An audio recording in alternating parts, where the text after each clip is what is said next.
បាទជំរាបសួរលោកគ្រូថ្ងៃនេះខ្ញុំធ្វើការប្រាក់ធីទៅលើ Samba server នេះដែលធ្វើ file server អញ្ចឹងយើងចូលទៅយកបន្ទូ server របស់យើងធ្វើទាំងអស់គ្នាអញ្ចឹងដំបូងយើងប្រើ command sudo apt update មកដោយសារយើងត្រូវការ install នៅ plugin install នៅ Samba ហ្នឹង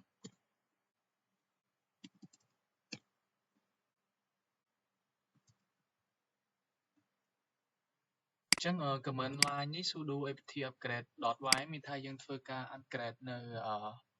មានថាកម្មវិធីទាំងអស់ដែលនៅក្នុង server របស់យើងហ្នឹងឲ្យវា last version នេះចឹងមកអញ្ចឹងនេះយើងធ្វើការ upgrade វាអញ្ចឹងមុនហ្នឹងខ្ញុំបាន upgrade មានថាយើង upgrade version ហើយអញ្ចឹងsudo apt install Samba នេះមានថាយើងធ្វើការ install Samba ដើម្បីធ្វើ file server ដែលយើង share មានថាយើង share file ឬក៏ folder អីឲ្យគ្នាទៅវិញទៅមកនៅក្នុង server បានអញ្ចឹងយើងធ្វើការ install នៅ Samba ហ្នឹងអញ្ចឹងនេះវាចាប់ដើម install មកហើយអញ្ចឹងមិញយើងឆែកយើង install វាបានហើយអញ្ចឹង command នេះយើងធ្វើការឆែកនៅមានថាយើងឆែកនៅ version របស់ Samba ហ្នឹងអញ្ចឹងនេះ version របស់វា 4.19.5 ហើយចំណែក command sudo systemctl status នេះយើងថាយើងឆែកមើល service របស់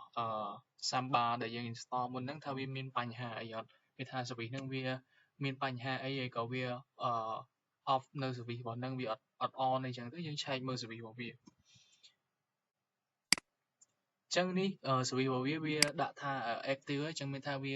service របស់យើង running ហើយអញ្ចឹងមានថាយើងអាចប្រើប្រាស់បាននៅ plugin Samba ហ្នឹងបានហើយ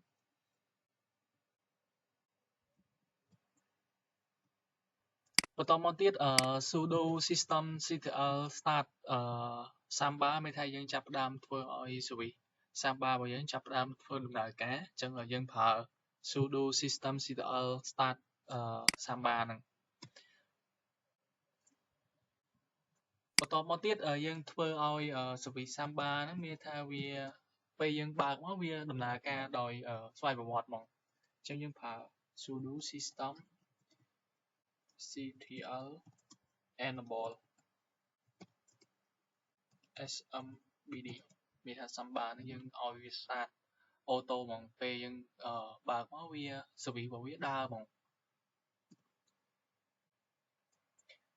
អញ្ចឹងនេះយើងបាន enable វាហើយបន្ទាប់ពី enable ហើយយើងធ្វើការ restart នៅ service ហ្នឹងមួយ service Samba ហ្នឹង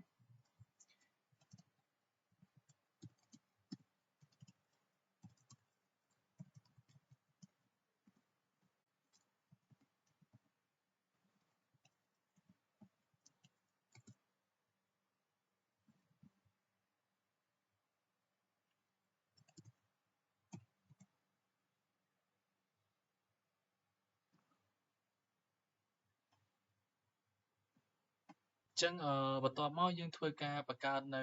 group user អញ្ចឹងយើងដាក់មក sudo group user group add ថាដាក់ group ហ្នឹងថា teacher ចុះ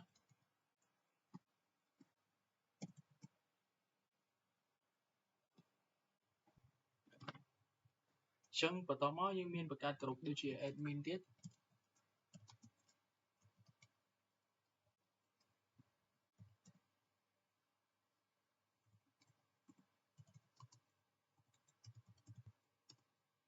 មាន group admin ហើយមាន group ដូចជា finance អញ្ចឹងយើងដាក់ finance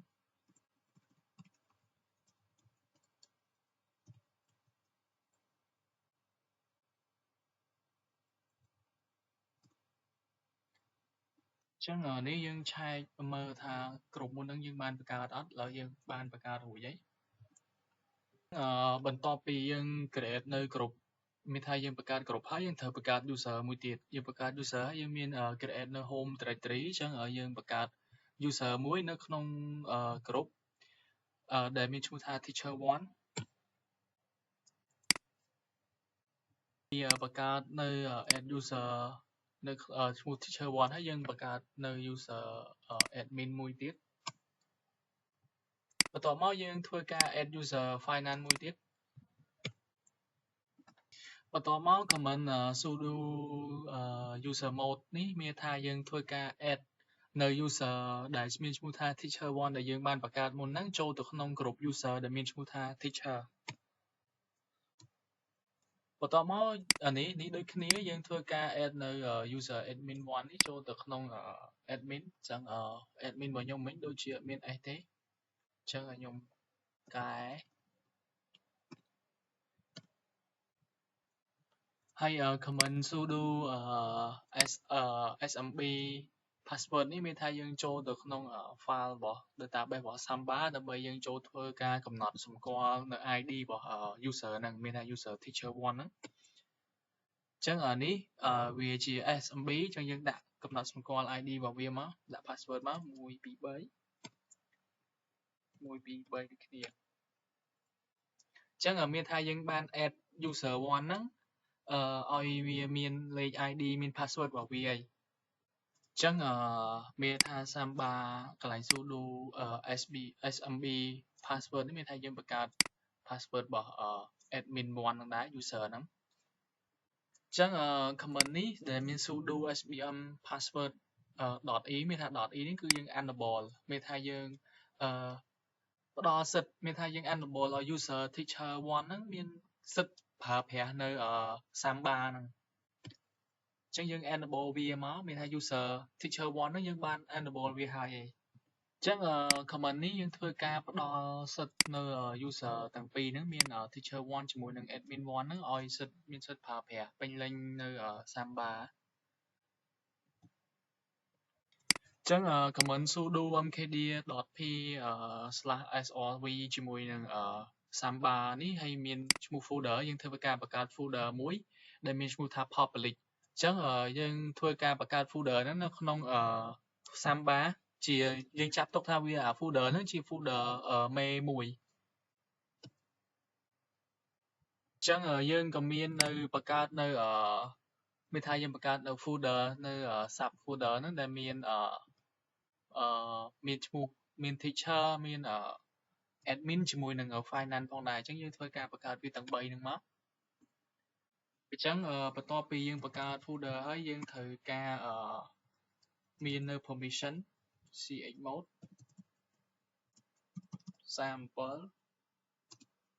ហើយ /srv/samba ជាមួយនឹង public មានថាយើង set នៅ permission ទៅឲ្យ folder public ហ្នឹង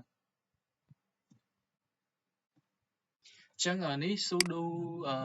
sion root នេះមានថា root យើងផ្លាស់ប្ដូរពី user owner មានថា user owner ហ្នឹងទៅជា group ឲ្យទៅ group teacher វិញ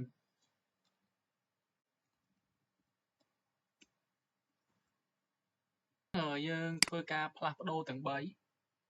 ទាំងមានដោយសារយើងបង្កើត3 group មាន admin ហើយ admin ហ្នឹង folder របស់ admin ដែលយើងបង្កើតមុនហ្នឹងនៅក្នុង Samba ហើយមួយទៀត finance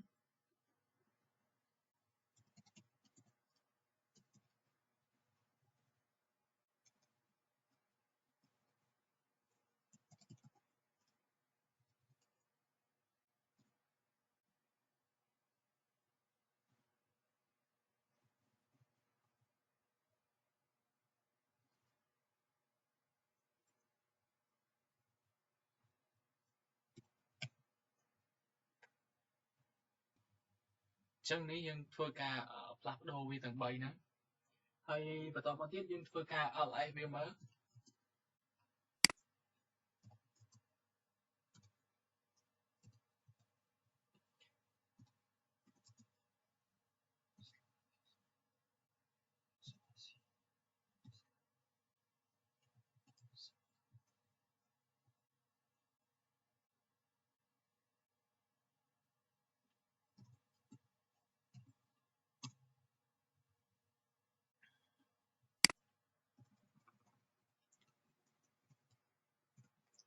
ចឹងនេះuser 3ហ្នឹងដែលយើងបានមានថា3នេះដែលយើងធ្វើការបង្កើតមុនហ្នឹងមាន finance មាន admin finance ជាមួយនឹង teacher ហើយនេះនៅក្នុងវាស្ថិតនៅក្នុងSamba នៅក្នុង main folder របស់ public ចឹងcomment sudo nano នេះមានថាយើងធ្វើការបើកជាមួយនឹងកម្មវិធី nano editor ដើម្បីយើងធ្វើការ edit ដើម្បី share file ដែលយើងបានបង្កើតមុនហ្នឹងមានteacher មាន finance ជាមួយនឹង admin នេះយើងធ្វើការឆែកនៅ IP address ដែល hostname ហ្នឹងតមកយើងពិនិត្យទៅមើល UHW របស់យើងពិនិត្យមើល firewall របស់យើងថាវាដំណើរការដែរអត់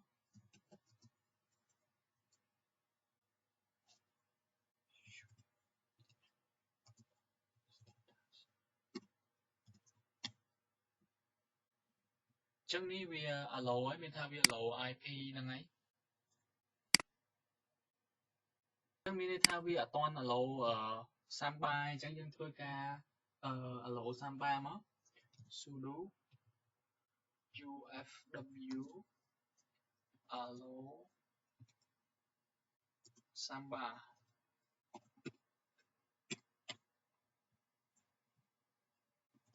ចឹងយើងសាកតេស្តping មើល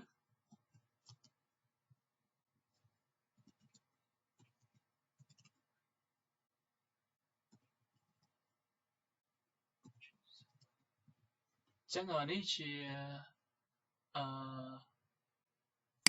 ពីការធ្វើការ ping ចឹងវាអត់ទាន់ដើរដំណើរការចឹងយើងធ្វើការ fix វានេះយើង ping មកវាដំណើរការហើយចឹង file សម្រាប់ការងារធ្វើ Samba file server នេះមានតែប៉ុណ្ណឹងអរគុណច្រើនគ្រូ